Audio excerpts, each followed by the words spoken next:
KTM গাড়ি যারা নেয়, যারা নিবে, মেন সমস্যা যেটা পড়ে তারা হচ্ছে পার্টস নিয়ে আর কি মেন ঝামেলাটাই পড়ে।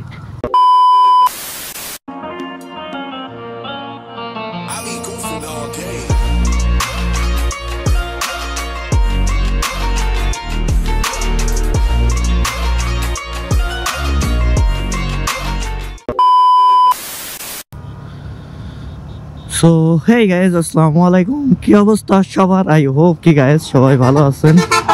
আমিও মোটামুটি ভালো আছি, খালি গলাটা একটু বসে যায় নাই, গলাটার আওয়াজটা চেঞ্জ হয়ে গেছে। গরম পানি খাচ্ছি, 2-1 দিনের ভিতর আই থিঙ্ক ঠিক হয়ে যাবে। তো চলো আজকে যাব তেল পাম্পের ওখানে। আর আমি আজকে চাকলা বলছি, চানপাড়া হয়ে উঠছি। চানপাড়ায় নতুন রোড করছে, সামনে আরবপুর থেকে তেল তো নিব না, সেটা জানো। আর একটা টুইস্ট আছে আজকে, টুইস্ট কেটিএম বাইক যারা পছন্দ করো তাদের জন্য সুখবর আছে। কারণ কেটিএম বাইকে আমরা সবাই জানি, অথবা কিছু লোক এখনো জানি না যে কেটিএম বাইকের প্রাইস কিন্তু ডাউন করছে। তো প্রাইস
$125 হিসেবে যদি কেটিএম বাইক যতই লিকুইড কুল ইঞ্জিন হোক, যাই হোক, ডুয়েল চ্যানেল এবিএস হোক, সবই ঠিক আছে। এমনি তো 125 যেমন এফআই ইঞ্জিন দিয়ে ডুয়েল চ্যানেল কি সিঙ্গেল চ্যানেল এবিএস দিয়ে 1,71,000 করছে, সেক্ষেত্রে এটার পর থেকে 50,000 টাকা বেশি বাড়বে, 60,000।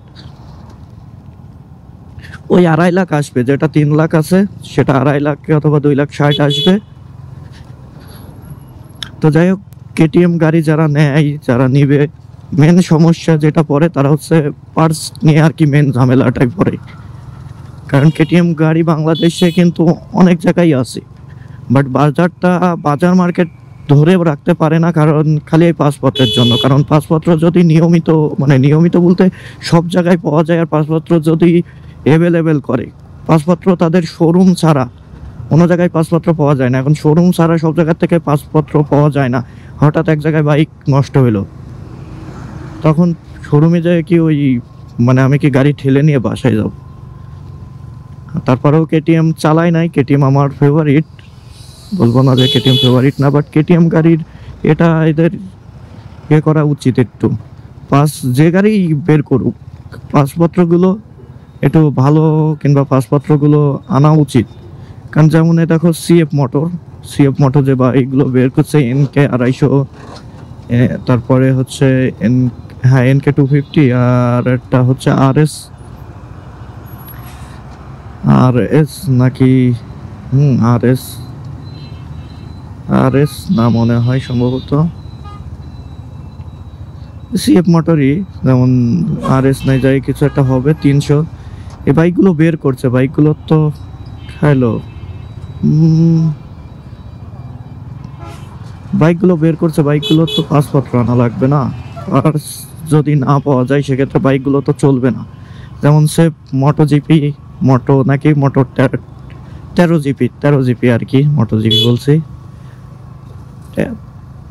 তো এই বাইকগুলোর পাসপত্র অ্যাভেলেবেল না থাকার কারণে দেখো বাইকগুলোর, কোন বাইকগুলো মার্কেটে চলছে, যেমন পালসার, পালসার বলতে বাজাজ, বাজাজের মার্কেট প্লেসগুলো তুমি দেখো, যতই বাইক দাম বাড়াক যাই করুক বাইকগুলো চলছে কেন? কারণ এর জানে যে পাসপত্রগুলো আমি অ্যাভেলেবেল পাবো। তো হিসেব করে যে গাড়িগুলো নিচ্ছে, গাড়িগুলো খারাপ এমন আমি বলছি না, একটা গাড়িও খারাপ না, কিংবা কাগজপত্রগুলো তো আনতে হবে। যেমন কেটিএম বাংলাদেশে তো আজকে আসি নাই, কেটিএম তো বাংলাদেশে যে আজকের গাড়ি এমনও তো না। এই গাড়ির কাগজপত্রগুলো যদি ঠিক মতন আনে তো কেটিএম গাড়ি কি এতদিন মার্কেট পাইতো না, মার্কেট দখল করতো না? ইয়ামা মার্কেট দখল করছে কি কারণে? একমাত্র তার পার্টসের কারণেই। বাজাজ মার্কেট দখল করছে কি কারণে? পার্টসের কারণে। পার্টস ভাই তোমরা যত আনবা, পার্টস যত অ্যাভেলেবেল করবা, তো তত আর কি তোমাদের গাড়ি সেল হবে। পার্টসের দাম কম হোক বেশি হোক সেটা ফ্যাক্ট না, পার্টসের দাম অ্যাভেলেবেল করতে হবে।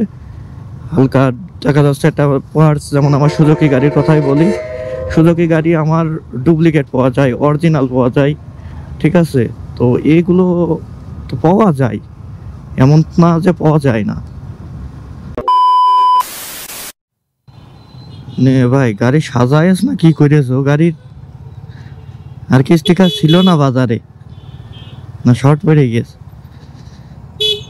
তো যাই হোক গাইজ, গাড়ি মডিফাই করো তোমরা, বাট একটু হিসেব রেখে, কারণ এখন হচ্ছে মডিফাই গাড়িগুলো ধরছে কিন্তু খুব, বিশেষ করে আমাদের Jhenaidah.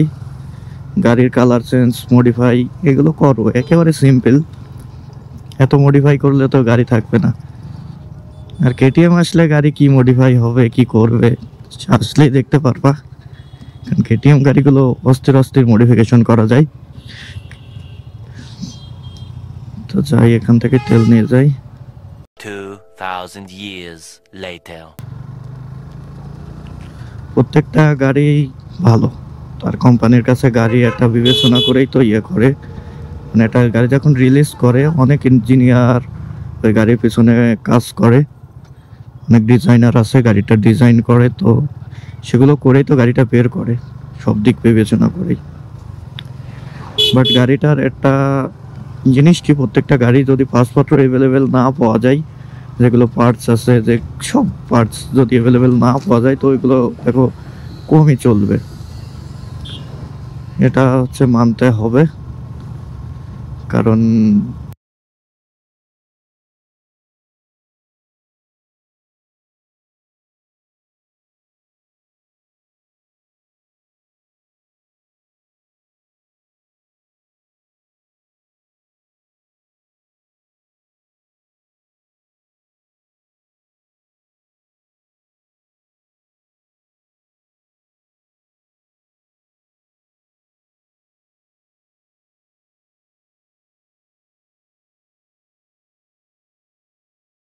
Two thousand years later.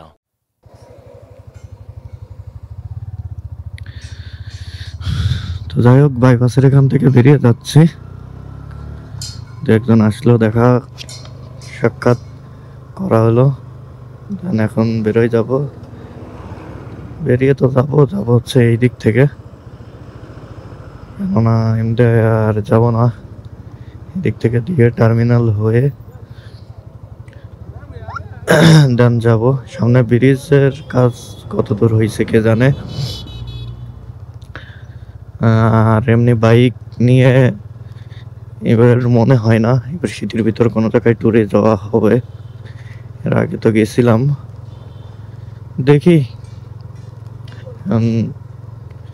যদি বাইকের কাগজপাতি করতে পারি, কারণ এখনো তো গাড়ির নাম্বার বের করি নাই, বলতে ব্যাংকগ্রাফি করি নাই, গাড়ির নাম্বার করতে হবে, একটা আলাদা কস্ট আছে, সব মিলে টুকটাক একটা ভালো একটা কষ্ট আছে সামনে। তো টার্মিনাল হয়ে দুফাকাটা ব্রিজ হয়ে দেন তারপরে এমনি আসছে। আর এটা হচ্ছে কি যেন টি স্টল, মনে নাই।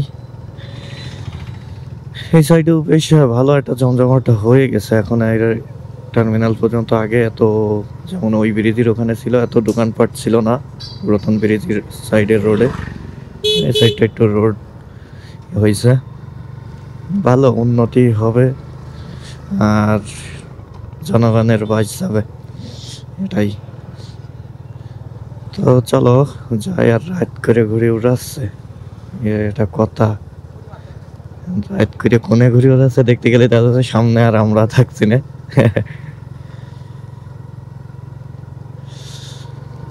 তো যাই হোক, আজকের ভিডিওটা এই পর্যন্তই। যদি ভিডিওটা ভালো লাগে তাহলে অবশ্যই ভিডিওতে লাইক করবেন। আর আমাদের পেজে অথবা চ্যানেলে নতুন হয়ে থাকলে অবশ্যই পেজ থেকে দেখলে পেজটি ফলো করবেন। আর যদি চ্যানেল থেকে দেখেন তাহলে চ্যানেলটি সাবস্ক্রাইব করবেন। তো দেখা হচ্ছে নেক্সট টাইম।